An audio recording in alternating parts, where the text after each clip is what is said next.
പ്രിയപ്പെട്ടവരെ നമസ്കാരം. നല്ലൊരു ശുഭദിനം ആശംസിച്ചുകൊണ്ട് പ്രിയപ്പെട്ട എഴുത്തുകാരൻ കാഞ്ചിയാർ മോഹൻ എഴുതിയ ചിന്താസരണികളിലെ ഒരു ഏടുമായി വായനാ വഴിയിൽ കൂടെയുള്ളത് നിങ്ങളുടെ സ്വന്തം ഗീതപ്രഭയാണ്. മനുഷ്യബന്ധങ്ങൾക്കിടയിൽ സംഭവിക്കാവുന്ന ഏറ്റവും ദൗർഭാഗ്യകരമായ ഒന്നാണ് തെറ്റിദ്ധാരണകൾ.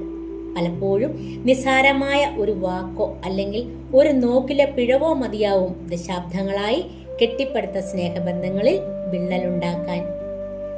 സത്യം മനസ്സിലാക്കുമ്പോഴേക്കും കാലം ഒരുപാട് വൈകിപ്പോയിട്ടുണ്ടാകും എന്ന തിരിച്ചറിവാണ് ഇതിലെ ഏറ്റവും വലിയ വേദന. തെറ്റിദ്ധാരണകൾ തിരുത്താൻ മരുന്നില്ലെന്ന് പറയുന്നത് അത് വ്യക്തികളുടെ മനസ്സിലുണ്ടാക്കുന്ന ആഴത്തിലുള്ള മുറിവുകൾ കൊണ്ടാണ്. സംശയത്തിന്റെ പുകമറയ്ക്കുള്ളിൽ നിന്നുകൊണ്ട് ഒരാളെ കാണുവാൻ തുടങ്ങിയാൽ അവരുടെ ശരികൾ പോലും തെറ്റായി വ്യാഖ്യാനിക്കപ്പെടും.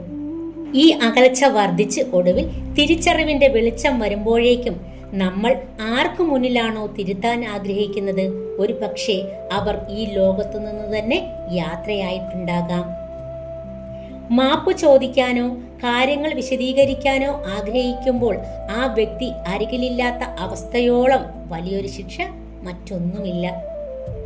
നമ്മുടെ വാശിയും ഈഗോയും മാറ്റിവെച്ച് സംശയങ്ങൾ തോന്നുമ്പോൾ തന്നെ അവ തുറന്ന് സംസാരിച്ച് പരിഹരിക്കാൻ ശ്രമിക്കണം. പറയേണ്ട കാര്യങ്ങൾ പറയേണ്ട സമയത്ത് പറയുന്നില്ലെങ്കിൽ പിന്നീട് കാലം നമുക്ക് നൽകുന്നത് മരണം വരെ വിട്ടുമാറാത്ത കുറ്റബോധം മാത്രമായിരിക്കും.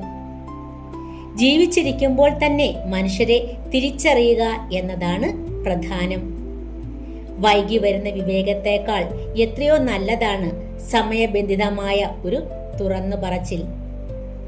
സ്നേഹിക്കുന്നവർക്കായി അല്പസമയം മാറ്റിവെക്കാം, അവരുടെ ഭാഗം കൂടി കേൾക്കാൻ തയ്യാറാകാം.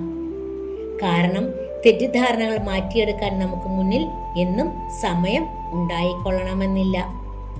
അതെ, ബന്ധങ്ങൾ നിലനിർത്താൻ തെറ്റിദ്ധാരണകൾ ഇല്ലാതെയിരിക്കണം. തുറന്നു പറയുവാനും അതുപോലെ കേൾക്കുവാനും നമ്മൾ സന്നദ്ധരാവണം. കാലം ആർക്കു വേണ്ടിയും കാത്തു നിൽക്കുന്നില്ല എന്ന സന്ദേശമാണ് പ്രിയപ്പെട്ട എഴുത്തുകാരൻ കാഞ്ചിയാർ മോഹനൻ നമുക്ക് നൽകുന്നത്. പ്രിയപ്പെട്ട എല്ലാ സൗഹൃദങ്ങൾക്കും ഒരിക്കൽ കൂടി നല്ലൊരു ശുഭദിനം ആശംസിച്ചുകൊണ്ട് നന്ദി, നമസ്കാരം.